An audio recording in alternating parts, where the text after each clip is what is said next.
Come with us on an adventure spanning several continents and a dozen different cultures.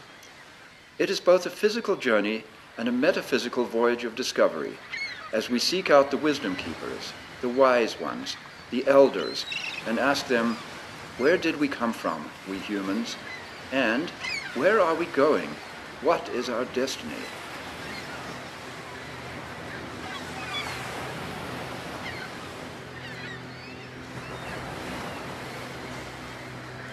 I'm standing in a cave, an enormous cave, very close to the southern tip of Africa. Gazing out at the sunset, I can see beautiful surf rolling in, and the archaeologists say that this place has been inhabited for at least 60,000, if not 120,000 years. Now that's a long time. The people who lived here, Bushmen-like people, early Africans, the earliest Africans, the first people of Africa who lived on these beaches, living off the clams, the oysters, the crabs, the fish that washed up, whatever they could catch. This is an absolutely beautiful spot. It doesn't get much better. And we're here to contemplate humanity. What does it mean to be human? Where did we come from? What are the earliest origins of our species? Did we really descend from apes? Or did we descend from the stars? There's quite a few thoughts on that subject. Adam and Eve being one of them. We're looking at all of those options. How did we come to where we are? And from that, the great question, where are we going? Where are we headed? Do we have a destiny?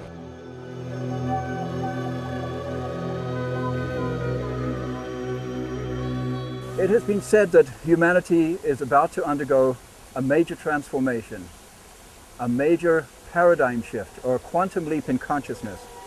And looking around and reading the news, I think that's a very good idea.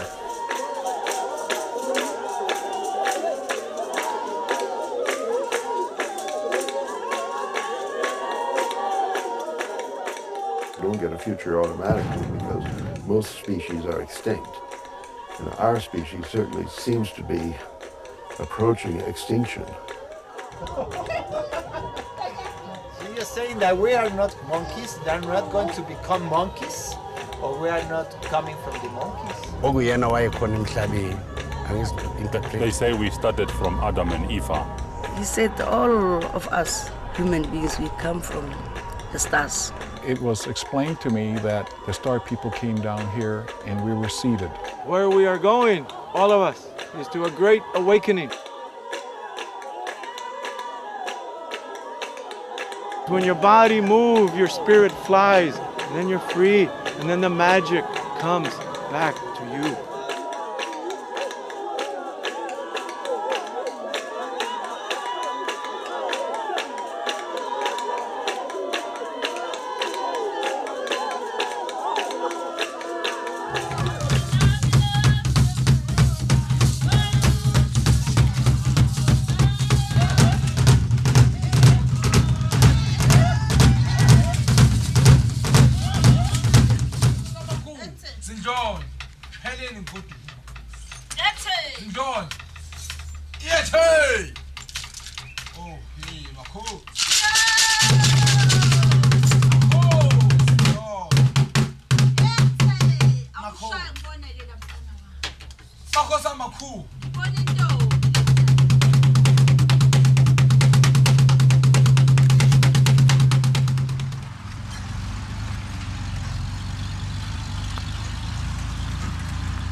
We drive 800 miles due north to the Kalahari Desert, a remote and beautiful part of southwestern Africa, in search of the elusive San Bushmen, the world's oldest people.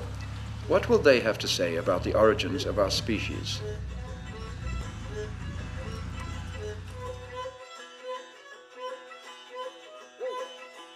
A few hundred miles into our journey, we stop to investigate a spectacular rock formation containing a series of huge caves, spacious enough to house hundreds of people. The Bushmen have many origin stories. One of them describes this most unusual cave. Could this be the place where our ancestors emerged into the world?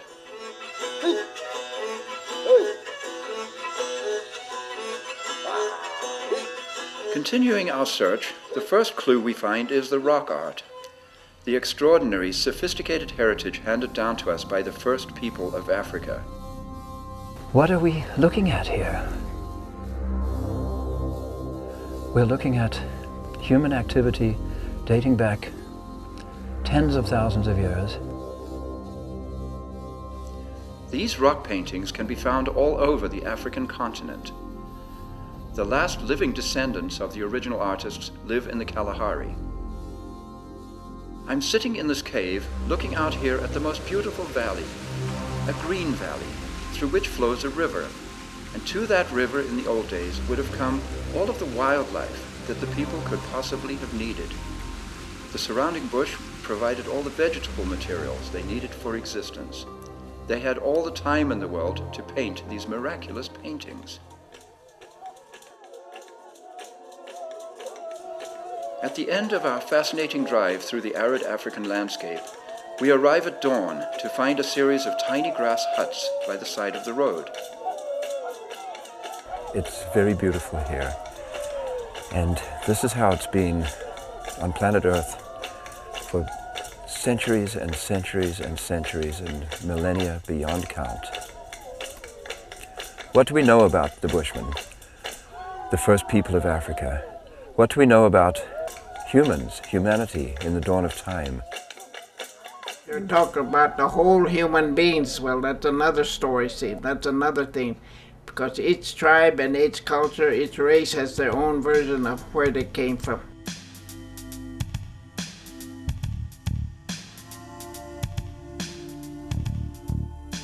The Big Bang is very interesting science fiction. I think it's really one of the best science fiction novels. But that's all I have to say about the Big Bang. You know, it's a very good story. But it's not true. Well, I don't know if it's true. You see, we don't know. It's fiction. There are a lot of things we don't know, and everybody agrees we don't know the future. But only a few people agree that we don't know the past. So that's my position. I am a Big Bang agnostic. It's not that I believe in something else, as for example, continuous creation. It's just that I can't say I believe in the Big Bang. And in answer to the question, where do we come from, I have to say, I don't know. It's really a marvelous mystery. It's because of this mystery that people invented concepts like God and all the gods and goddesses of all the religions in the whole of world cultural history. All are science fiction stories, or, as they're alternatively known, creation myths.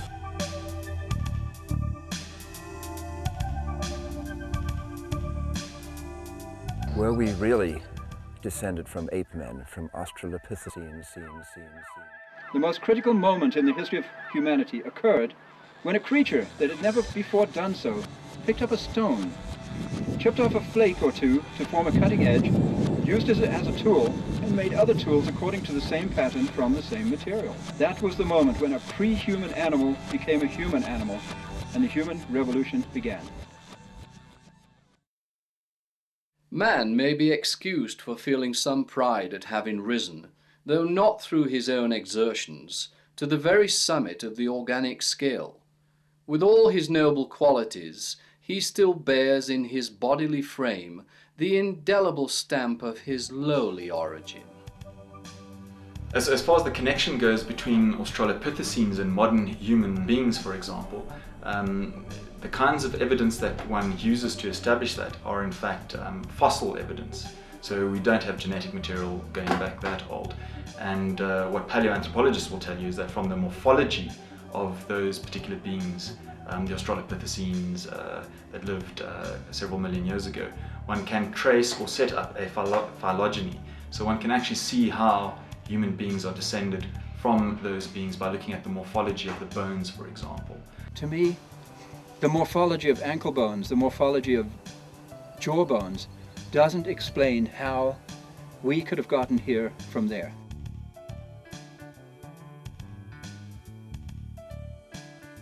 Well, as far as I understand the origins of humanity and so on, what we've been taught is that all humans as we are today are genetically descended from a genetic population that was on the African continent at least 200 and 250,000 years ago. Traditionally, it used to be argued that all of the sort of advent of modern thinking, modern behavior, the making of art, culture and so on used to happen in Europe.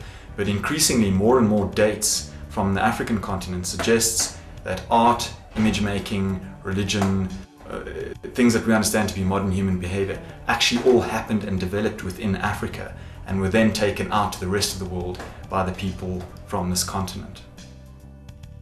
Many, many years ago, it used to be thought that the people who made this were just a kind of a simple hunter-gatherer who had no complex thought and so on. But increasingly what has come to light through archaeological and anthropological analysis is that these images were deeply meaningful, highly symbolic and deeply metaphoric for the people that made them.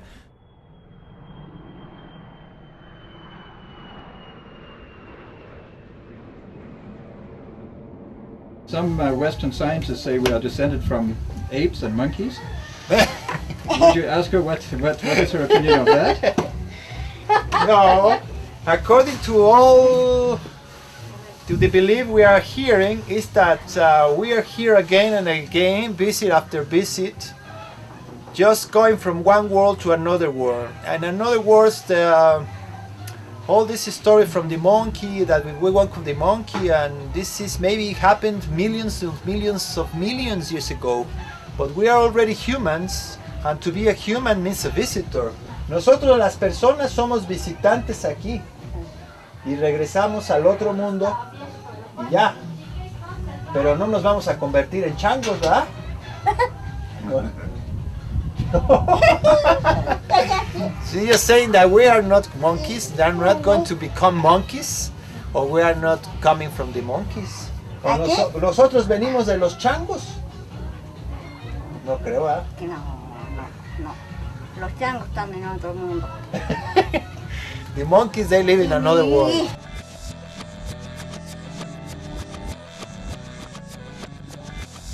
Scientists, on the other hand, believe that man evolved from the monkey or the baboon or the ape. My question is, if we came from the ape itself, are we still being created in the form of the ape? If that is the answer, or that is the case, scientists want proof. I'm challenging them this morning. I want them to take a young ape, two young apes, the male and female, put them in a cage, observe them until they create an offspring. We want to see that if that offspring is going to be like a human being, the ape will ever remain an ape. I don't believe in evolution per se in general as far as the origin of the species and all that is concerned. But I think within historical time we can see by reading the stories that the plots, the list of plots and the complexity of the plots available to us that can be engulfed in our consciousness, this is definitely evolving. From this evolution comes the one and only hope that we would actually have a future. See, because you don't get a future automatically because most species are extinct. And our species certainly seems to be approaching extinction.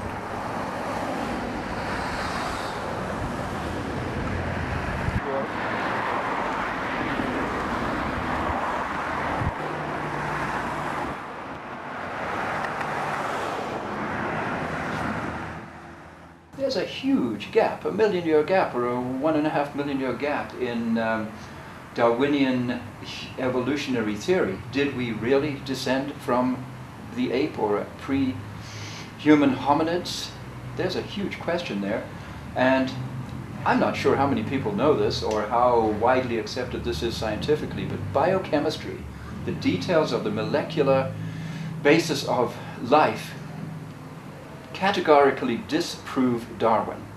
Certainly I did not expect that in this investigation. I was merely asking indigenous elders where we came from, wondering whether we came from the stars or whether we are just a manifestation of the divine. Is there truth to the Adam and Eve creationism approach, which says we were created, here we are.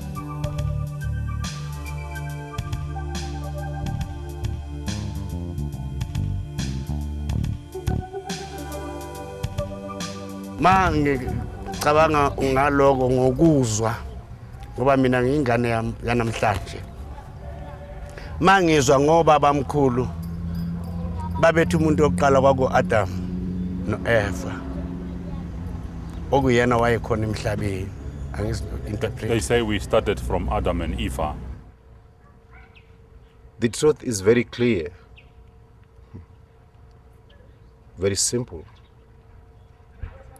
We all originate, all things, seen and unseen things, originate from this great power. I call it the great power. And I believe that what is in existence now, which is human being and animal, was made out of nothing. And nothing means God, out of his own power, he created us. And today we are human beings because of that great universal power. Where we are here now. Adam no Eva. Adam no Eva babe dabuka emhlabathini. From the earth God made Adam and Eve. Masizwa obabamkhulu besho bathi uNkulunkulu wadala umuntu ngomhlabathi.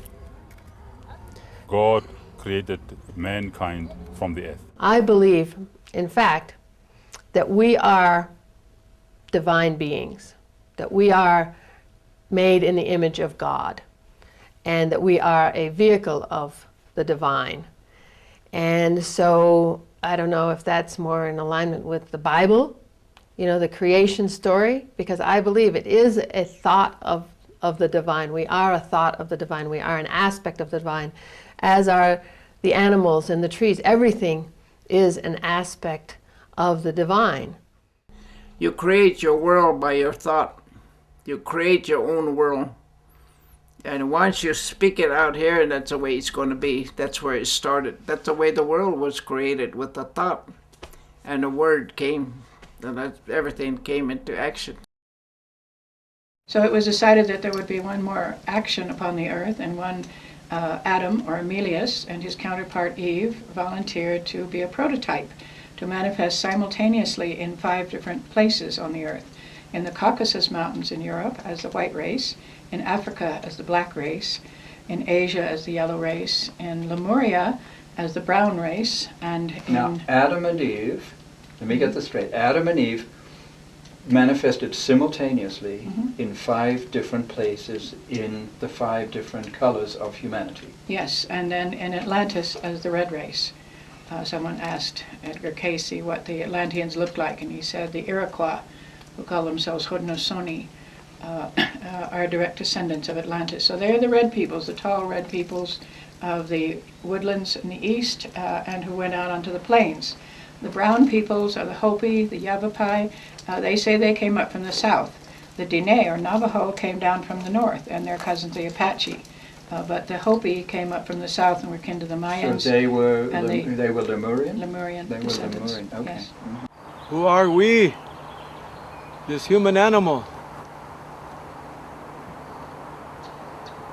Our body comes from the earth. Our body belongs to the earth. One day, the earth comes and takes our body. Our spirits come from the stars. It's a 3-day journey from the stars, my people say.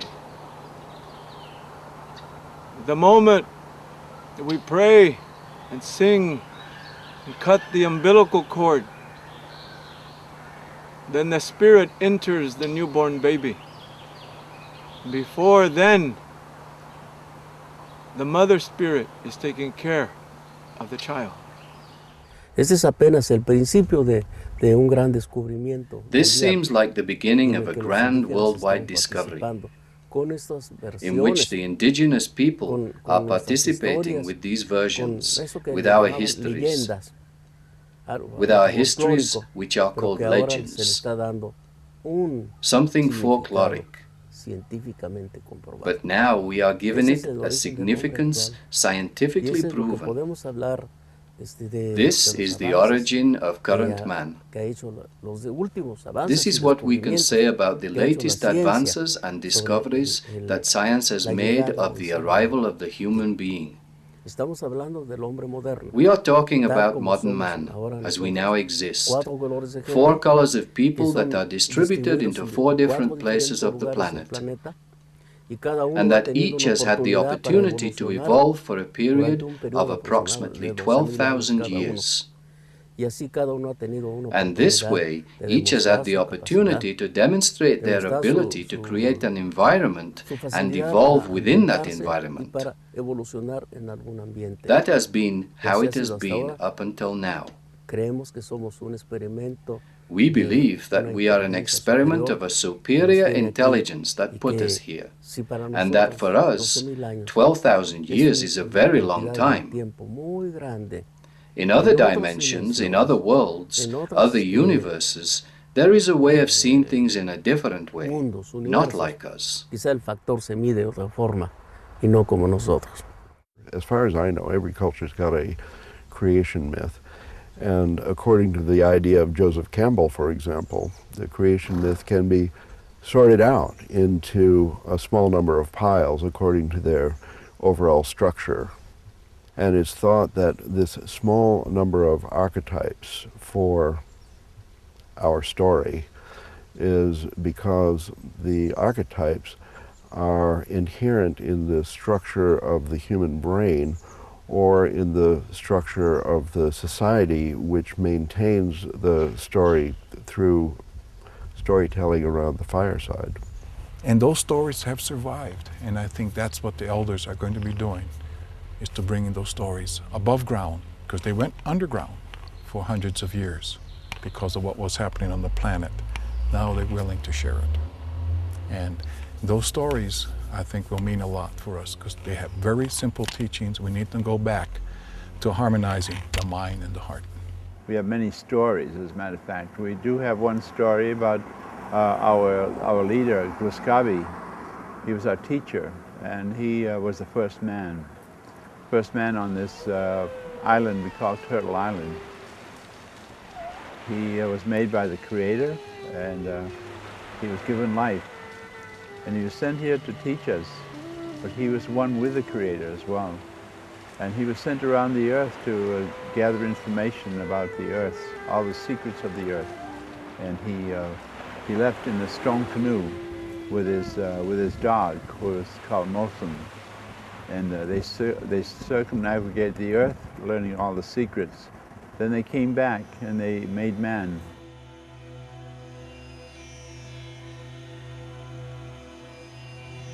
I've come to feel and believe that these people have something to teach all of us about what it means to be human, because they have kept the essence. They've had longer than any of us to find out what works and what doesn't work in human interaction.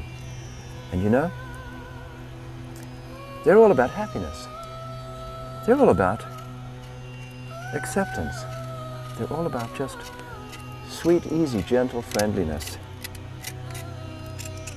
And I really do believe that they have something to teach the rest of us, these beautiful little people of the Kalahari.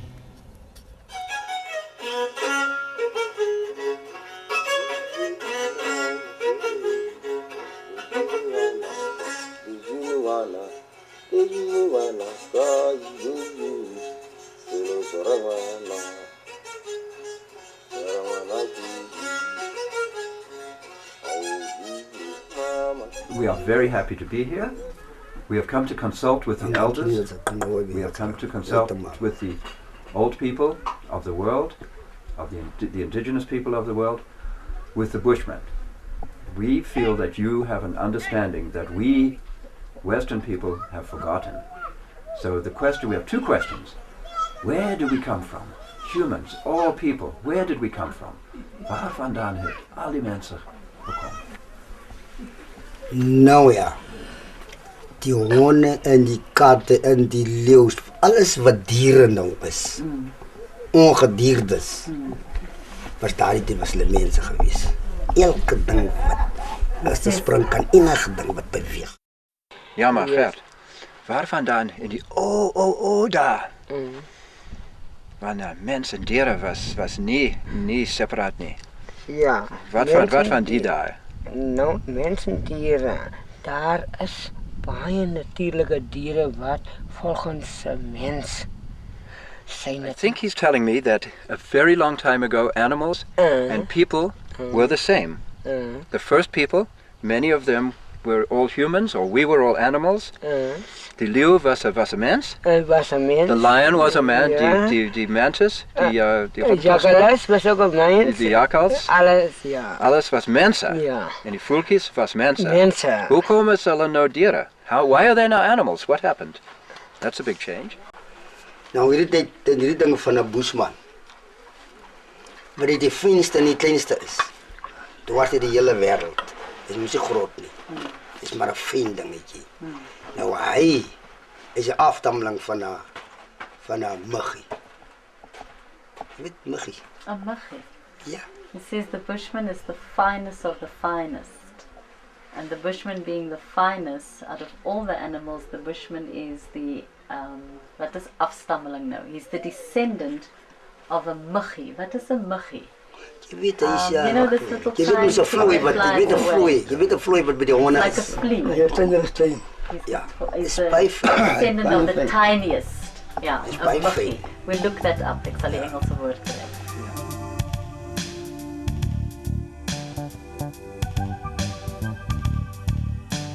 So we started out in the Kalahari with the Bushmen, the oldest people on Earth, genetically the oldest DNA, going back, certainly the first people of Africa, and therefore very likely the first people. Are we all descended from the Bushmen? Good question. But we went to a 104-year-old lady, Grandmother Anna, and we asked her these two questions. Where did we come from? Where are we going? Mama, om vir die waarheid vir jou te sê. 'n Mens kyk hou die voor tyd. Hierdie sterre wat ons so sien, wat in die lug is. Die het was mos mense voor die. En dit is, hoe sal ek vir jou sê, die stof van die sterre wat die mens, wat die Here mens geskaap het. Hierdie grond, dat is mos, hoe sal ek vir jou sê, dat is soos 'n blom. Hy is 'n blom. En daardeur het die mens, die Here, die mens aan mens gemaakt. En as ek nou so terugdink, ek dink, wat was die tydse mense geweest? En wat is hulle nou vandag? Hulle is vandag nie meer hier op die aarde rond nie. Nou is net ons.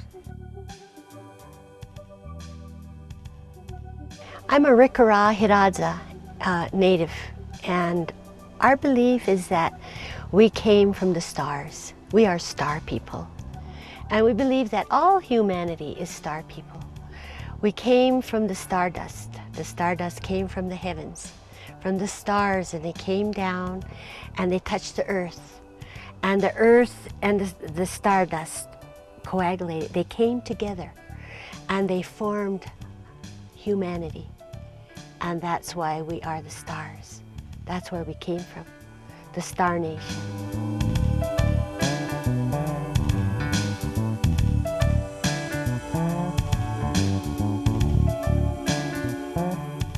Cosmogony has gods in it, okay, and then the gods created, people were created by gods, and the most fantastic science fiction kind of cosmogony is the one where, like in Erich von Däniken, for example, Zecharia Sitchin, where the inhabitants of the 12th planet, which passes close to Earth every 7,000 years, pop over here in little space rocket-based pogo sticks and have sex with chimpanzees or whatever Darwinian evolution has produced on Earth, and therefore give rise to an interstellar, genetically engineered new species, which is us.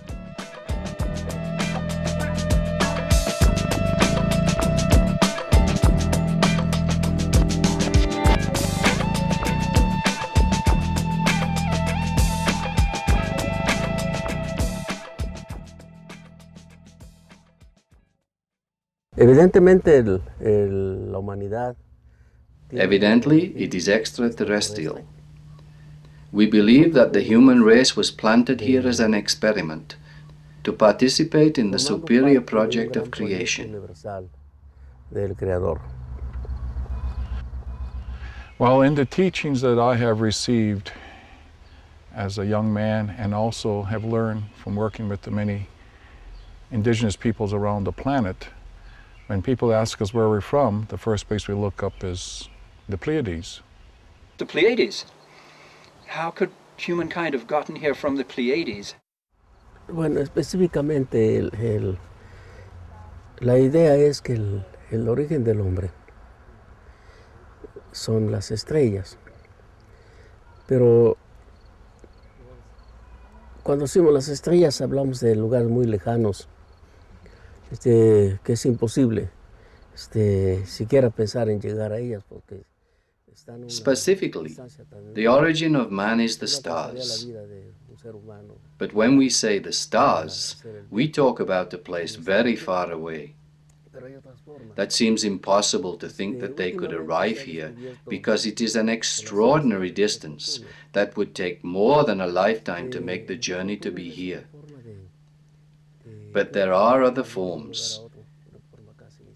Recently, science has discovered the tunnel effect. The tunnel effect is a way in which a particle can arrive at any other place almost instantaneously. It ended the myth that the speed of light is the maximum that a particle could travel. Now we are entering another field. We are leaving the field of relativity and entering another territory of things. Science is superseding itself. It is possible that there is a communication.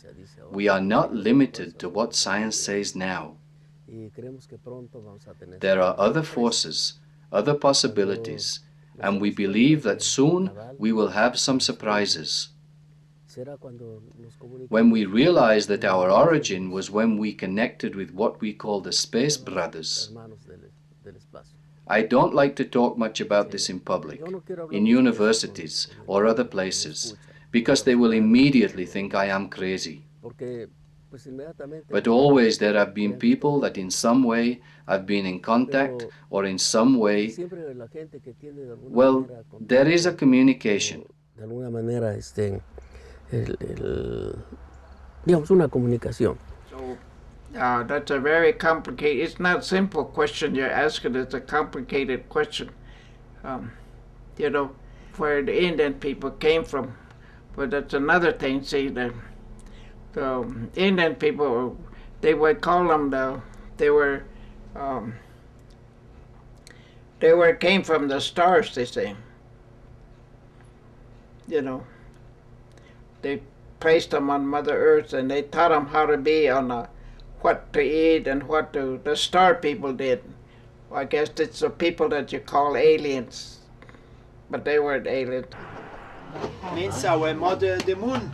So this is the celestial family. The celestial family is where we come from. And this is just a transitory, illusory place, since we are visitors. Purépecha quiere decir visitante. Visitors. We are all visitors here. The elders I've worked with in Guatemala, they say we came from the stars, which would make us all extraterrestrial. And when you think about it, when you look around our world, we're the only mammal that has to do so much to stay alive. You know, my dog or the wildlife outside, they have fur coats, they have their ways of staying in touch with nature, they have feathers, they have fur, you know, they have ways of staying alive, but humans have to build houses and have clothes, artificial clothes, to stay warm. We're not natural to Earth. de que la humanidad viene a coadyuvar al desarrollo de un proyecto superior cósmico. Los seres humanos estamos aquí participando con generación tras generación y cada vez Humanity comes to this world to participate in the elaboration of a superior project. We are here participating in this project generation after generation. And each time, each generation, we are more able. Our mission is marked by the following way of thinking about destiny. Mankind comes to the world with the end of seeking perfection by means of personal development. And perfection will come when mankind has the ability to create all we have the capacity to conceive. Therefore, each of the generations has within themselves memory genes in each body. All the experiences of the anterior generations are inherited by each of the individuals. Each of these individuals, with the experiences of their own lives, enriches this genetic treasure. So, the question, where we go, why we are here, where we come from, is that in Tata Dios Ureche Pare you have the answer of this very important question. We came here looking for the light. Yes. And looking for the light means that delight, joy. If there's light, there's joy. If there's no light, there's no joy. So if you are in joy, in the light, you are going to accept the radiance, the luminosity of the other world. This is the light you are looking for. Y aquí está Esther de la luz. Presente. And her name is Esther of the light. I don't know if you want more, but...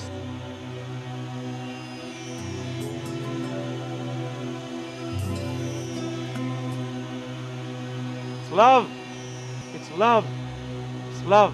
It's all love. Don't look for nothing else because it's all love. Everything out there is spiritual. This is a spiritual world, a divine world. It's not just Mother Earth or ground or something. People keep digging it up. People making roads, but did they ever stop to think how they're hurting Mother Earth?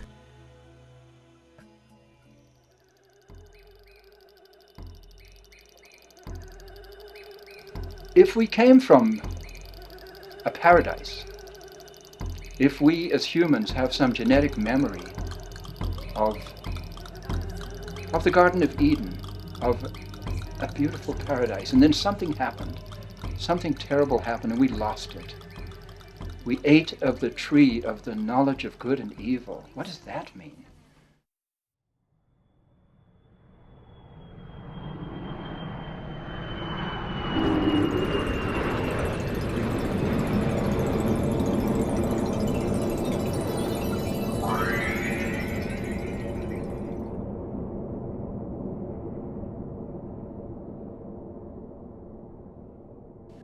In a nutshell, my understanding of the nature of the universe is that there's only love. That's all there ever has been, and that's all there ever will be. And it is our lack of understanding of the nature of that love that makes us see certain things as not love. The nature of that love is that it's unconditional. And what that means is that by its nature, it must give us everything we ask for.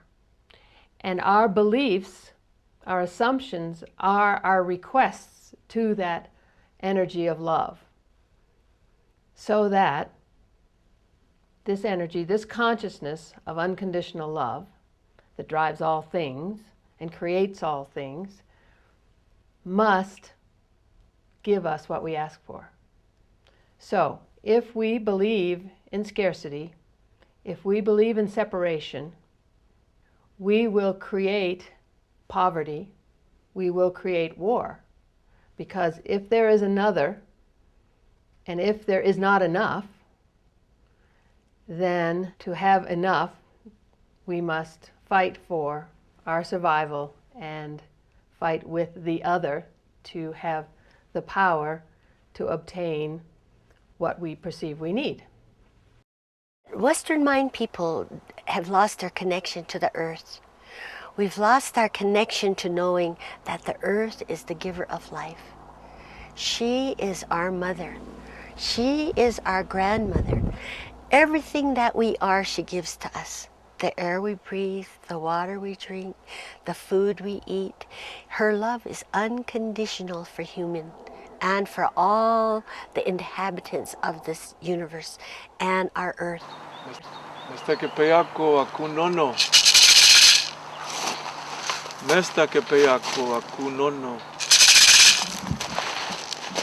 Mesta que peyako akunono. Mesta que peyako akunono. Taita. Nani.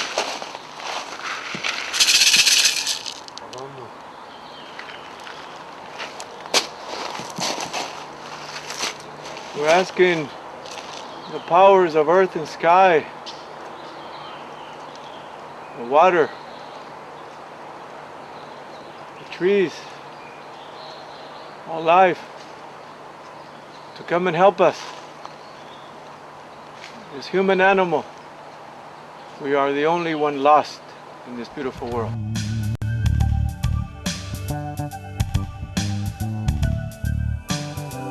The point of this film is that we are actually in search of the future. And my theory was that if we could go far enough into the past and become clear enough about our origins, how did we become human? What does it mean to be human? Are we actually human yet? Because I look at behavior and I wonder. I'm saying, if we are not careful, our future is going to be a very dark future. With the exhaustion of petroleum, without which we couldn't possibly manifest such numerous population growth on this planet. The destruction of the biosphere proceeding apace, the many problems, all on the increase for the human species on planet Earth. We can only have a future to the degree to which we can imagine a future that would be a sustainable and peaceful future. So since we haven't imagined that yet, we have to become able to imagine that. And this becoming would be the goal and the product of our world cultural evolution. So cultural evolution in connection with the creation of a future and the possibility of having a future, that is the overall question for humankind. Look at the history of mankind. I don't see peace in the history of mankind to this hour. Is this the type of life we want to lead? To be always in conflict with each other? I really hope and pray that people will awaken. And I feel like what we're doing with wars, you know, I feel that in time, with all of the pollution that we're having with the weapons and the mass destruction, weapons of mass destruction or whatever, we're killing ourselves. Yeah, Earth will take care of itself. Mother Earth can take care of herself. It's human beings that's going to need help. As a species, we're just really immature. And if you look at all the things that are going on in the world, they all could be translated to what teenagers do when they get in those awkward years where they hang out with certain cliques. They don't think of the long term. They think of going to the prom on Friday night, and that's about as far away as they think into the future. You see, because man has been trying to create himself, to create a new world, to create a better world, a better life for himself, we are missing the ship, we are missing the boat, we are missing the plane. Somehow, Yes, we are bringing good news, good inventions for the better, for all mankind, in the form of science, you name it, to improve. But if we don't respect God's creation and we don't follow the law, the holy and sacred law of God, of love, the truth, and peace, we are going to destroy ourselves. The Aborigines don't think that the world should be destroyed and started again, because they remember how much work it took us to arrive at this place. Where it's heading for is destroying himself, humanity. But it's destroying. It's not going to destroy the Mother Earth. The Earth will always be. It's something that's created forever and ever and ever. It's a mankind that lives it. Look back to the past civilization. The Mayans, Aztec, Romans, maybe they built a good little something. What happened to them? They got too big, greedy, and power. They wanted power, so they destroyed themselves.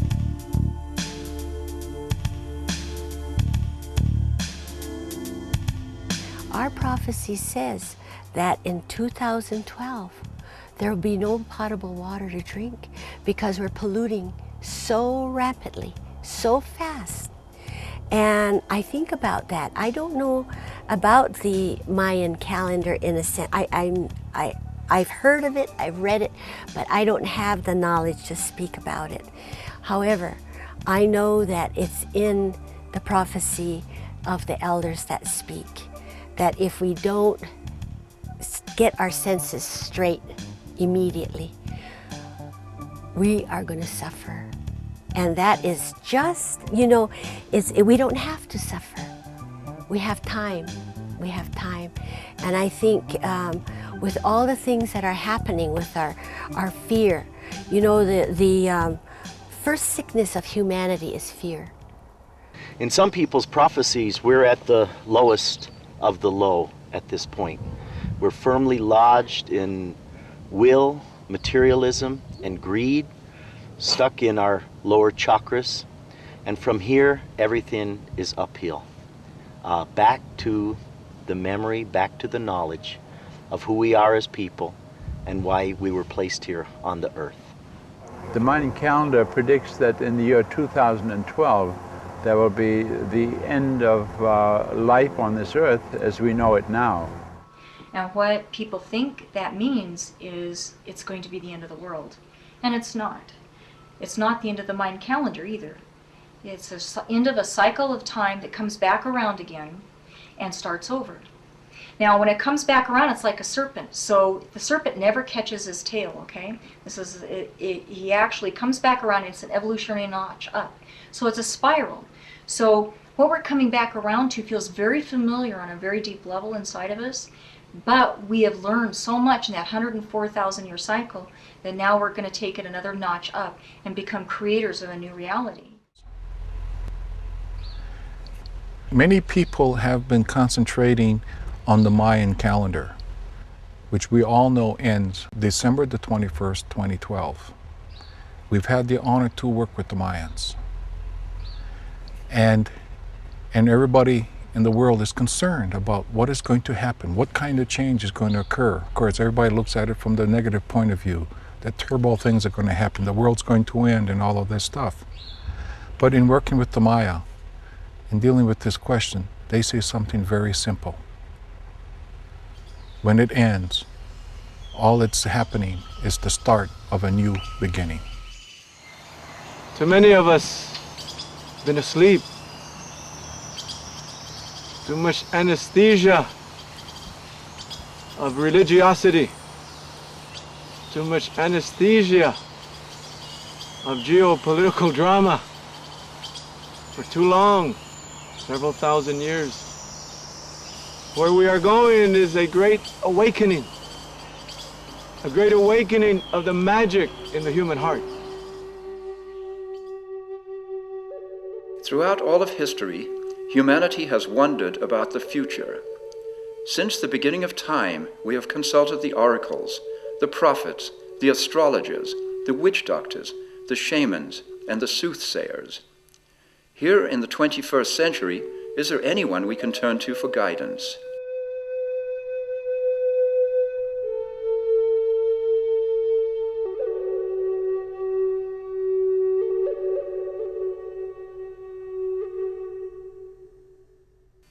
The Hopi Indians in the southwestern United States are thought to be the oldest inhabitants of North America.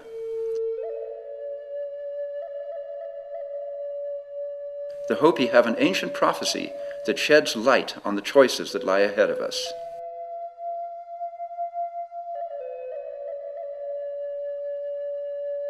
This rock drawing shows part of the Hopi prophecy. There are two paths.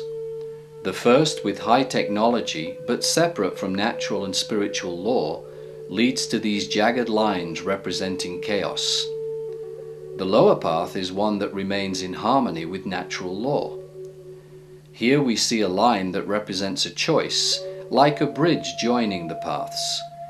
If we return to spiritual harmony and live from our hearts, we can experience a paradise in this world. If we continue only on the upper path, we will come to destruction. Well, here we are in front of Prophecy Rock in Hopi Land, an ancient carving which shows the two potential paths of humanity, one which leads to destruction and one of which leads to peace and freedom in the future. Connie, what would you like to say? Well, this prophecy is a very interesting one because it really explains our free will. Here we have the path of peace. They call it the Hopi way, but it's the path that's aligned with universal law. And here is the path that's separate from universal law that leads to destruction. The path of peace goes on around the rock, all the way around the rock, and here is a bridge where people can go from one path to the other. And I believe this is free will, that we have the free will to walk out of alignment with universal law, or we have the free will to walk this path of peace.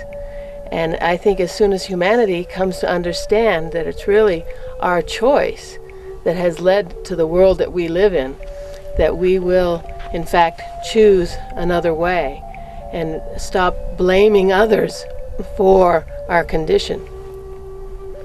So this connecting link here, if you were up here and you were on the path to destruction, there's the option to make the change. Yeah. And to transition into the Hopi way or the path of peace.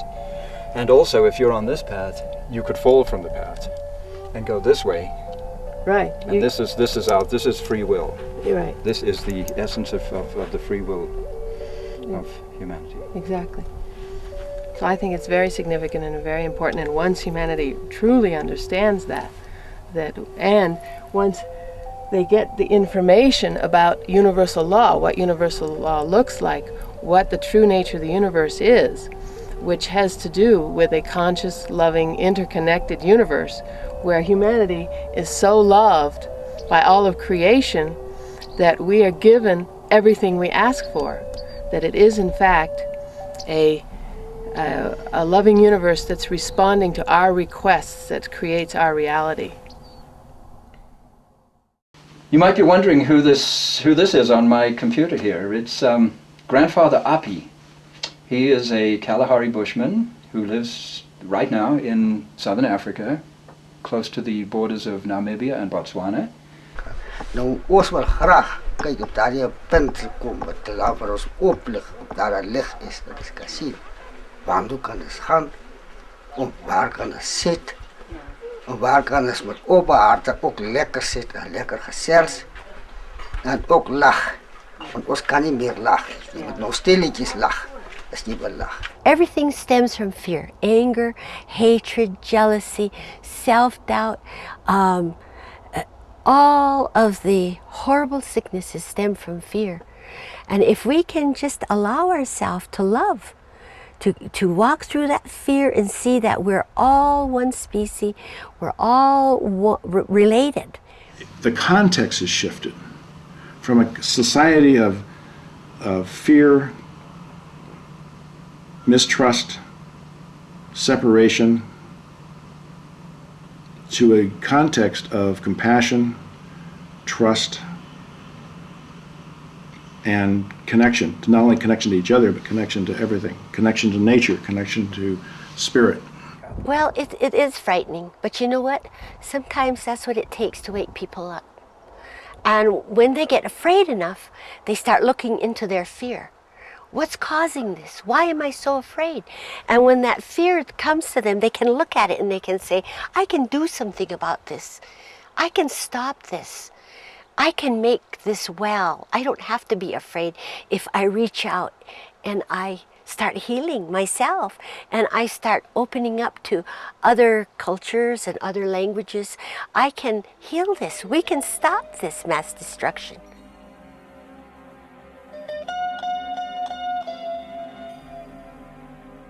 The World Wide Web made me optimistic again because this is basically the omega point of Teilhard de Chardin is the World Wide Web. This is his dream of neurogenesis, of the noosphere popping up at a certain instant of time. The omega point was therefore in 1994 when the World Wide Web got started. Here we see instantaneous communication between a large number of people on the planet, maybe as many as 30–40%, and growing. People are connected, that they can share their ideas instantly with anybody interested. The interconnectivity of the noosphere has gone through a quantum leap.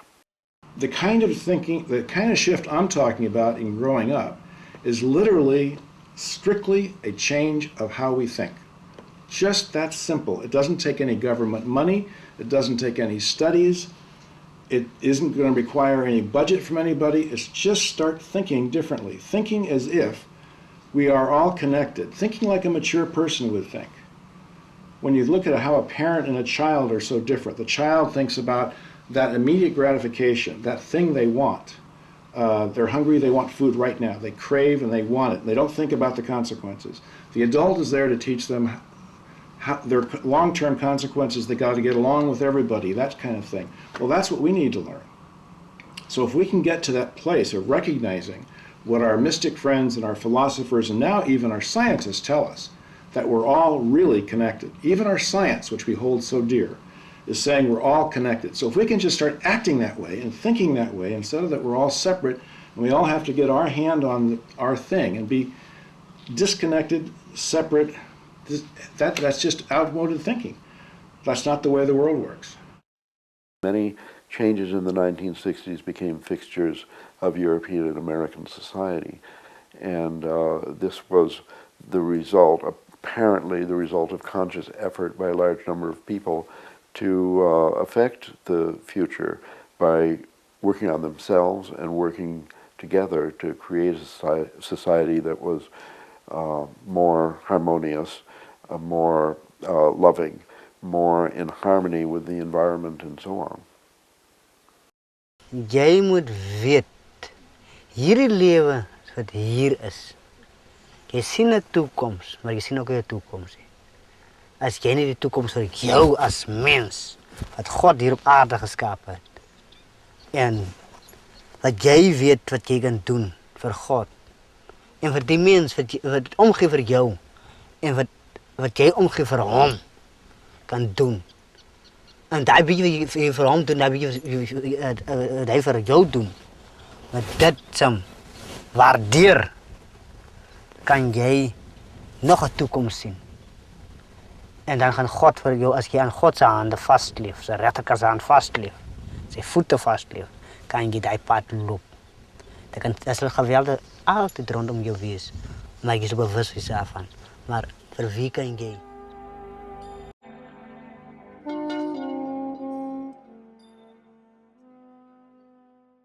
If indeed there is a new consciousness unfolding on the planet, here in the early part of the 21st century, what does that mean?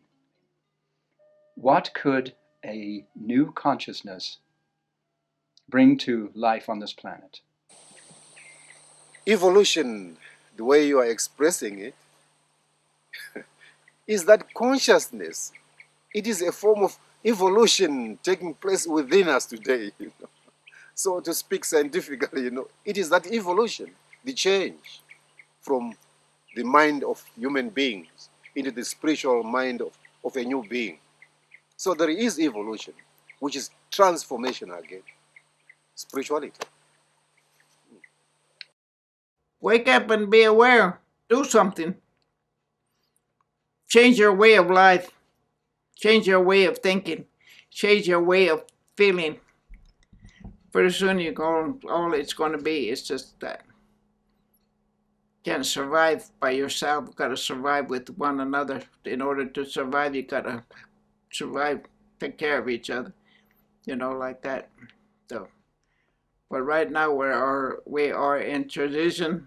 Some of the people are in transition into a higher level of understanding. Some are getting left behind, caught in that shift.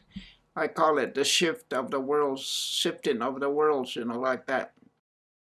If we want a civilization with enduring values and a paradise on earth, then we have to think it up. We have to be culture creatives. As bleak as the current plateau is, where our culture seems to be a train on a train track to hell, there is a switching station, and we're at that switching station now, where a slight push on the lever can give us a different future. But I believe that very soon, according to the Mayan calendar, 2012, coming up soon, there will be a shift into a higher consciousness level where we'll all honor each other, respect each other, and where there will be harmony. As Grandfather Martin Gasquisioma, the Hopi elder traditional, said, in the fifth world, everyone will get along fine and we'll all speak the same language, which I figure will probably be mind speak. I think by 2012, it's going to be common knowledge that we're all on the same page and we can all operate as a one group mind. It's not just changing the chemistry of our brain. I don't mean to say that it's just an attitude change. It's not quite that simple. Recognizing our interconnectedness and are interconnected to some higher force, higher calling, higher destiny, that is key to the shift in consciousness. Sabremos por qué en todos los tiempos el hombre When we understand our origin, we know why throughout all of time mankind has always sought the reality, the origin, the extraterrestrials that they call gods, and look to the heavens. They know that we came from there and will return, and one day we will have the ability to leave as we are now beginning to go into space and visit the moon and the planets. Later, why not visit other dimensions? Not just measuring distances by time, but by dimensions. We are in the field of quantum mechanics. Science has discovered that quantum mechanics is a kind of law that we do not understand at the moment. Applying this law to the microcosm and relativity to the macrocosm, we have what they call the unified field theory.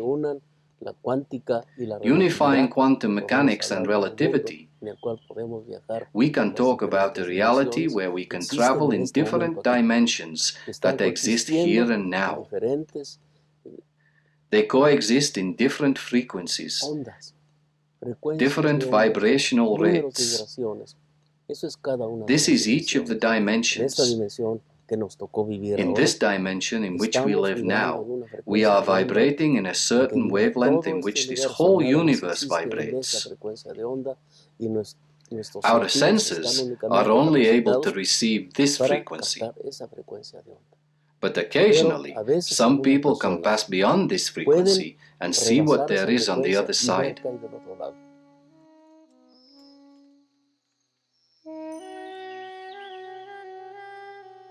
what we think is fundamentally important. We are in the process of thinking up the future. If we have a bad fantasy, we'll have a bad future. And therefore, it really, really matters what we do, what we think, what philosophy we hold, and how we support other people sharing in the same philosophy. Because the interconnection of all people into a collective will could really create a paradise of the future. If that's possible, then we have to do it.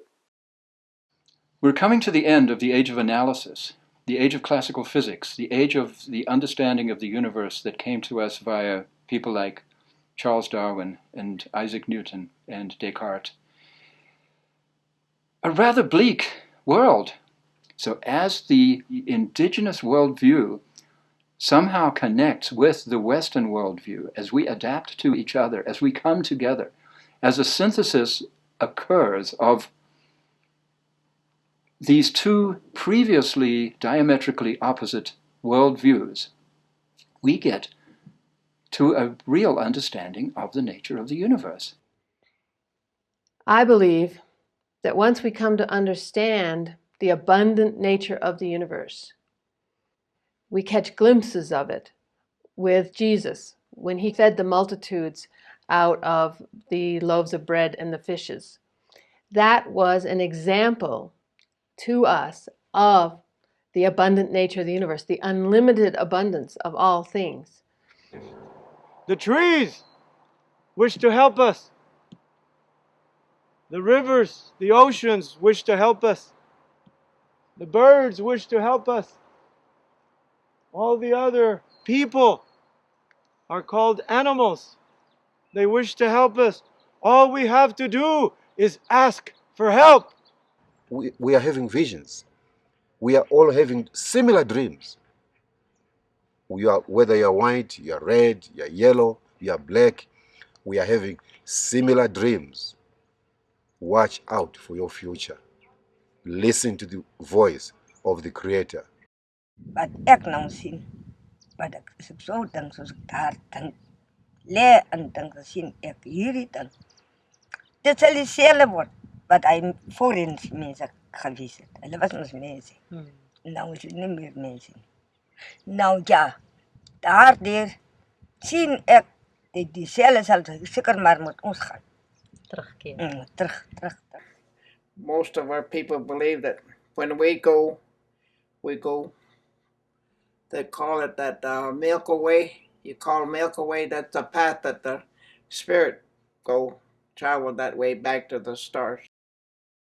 As we choose our experiences and as we learn and as we grow and as we move on this evolutionary upward spiral, that we are not only co-creating reality with the divine, we are actually the evolving divine. That God, or whatever one wants to call it, is evolving through us and through our experiences. But by the time 2012 comes, well, like again, we've come back around to that starting point, and we have an option to choose any reality we want. So do you know what reality do you want? Do you know what you want to create in this world? To return to that way of seeing, that way of being, that belief system, that is our salvation.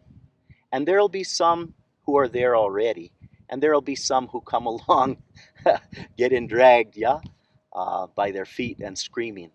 But that's what I saw in the Aboriginal elders' message, was somehow we were supposed to lead one another to that moment where we could all open our eyes and awaken.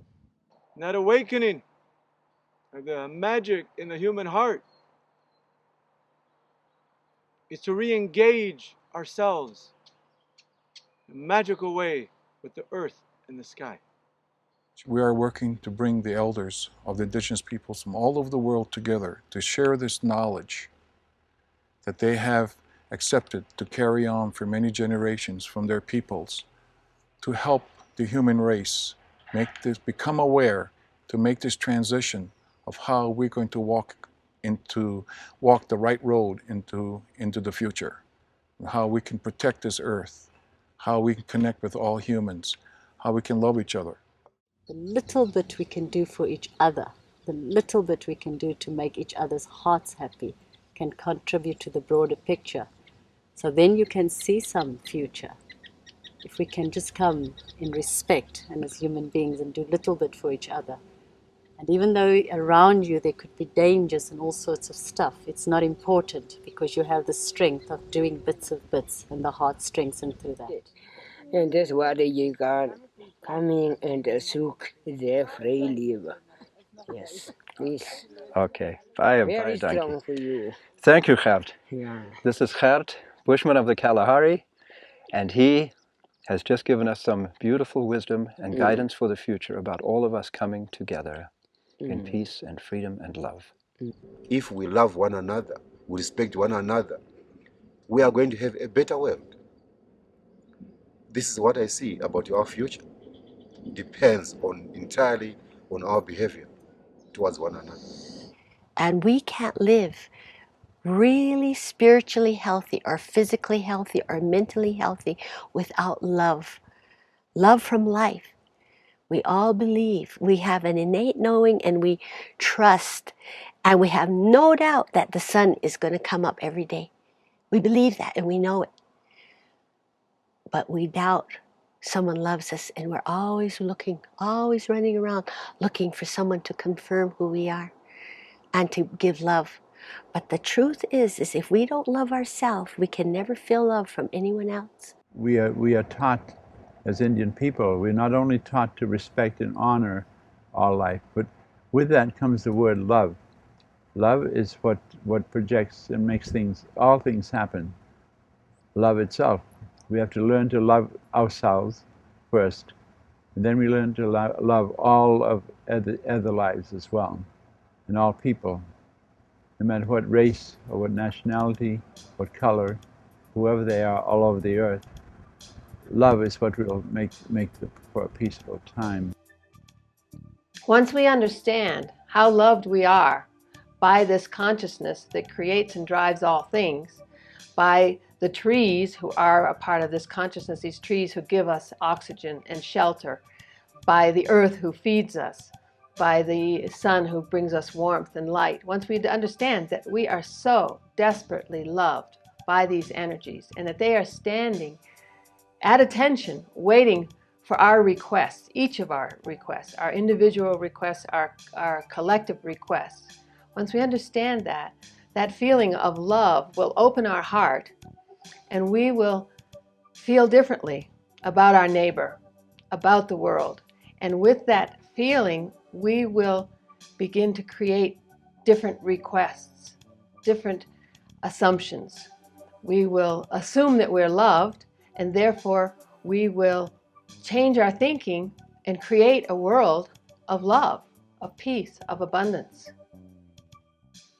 This evolution is not only transforming us, it does not want us only to have those three qualities, special qualities, unique qualities. This transformation is saying we must become love, living love. We must become the truth. We must become justice. And then world peace. So chaos theory provides a certain basis for optimism because it gives us to understand the butterfly effect, which says that in a chaotic dynamical system, complex system like we live in, that a very small cause can produce a very large effect in the long run. So it gives hope for minority voices, activists, and so on, that in fact what you do, even making this film, can have a huge effect in the long run. That's what you want. And chaos theory supports you. That's a wonderful piece of news. Thank you. Again, your magic is that simple. People of the world, you are magic. Choose to be magic right now or choose to be magic later. It's your choice. It's coming to reclaim us. We belong to the magic of earth and sky, and nothing can take it away.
So, we saunter toward the Holy Land, till one day the sun shall shine more brightly than ever he has done, shall perchance shine into our minds and hearts, and light up our whole lives with a great awakening light, as warm and serene and golden as on the bankside in autumn.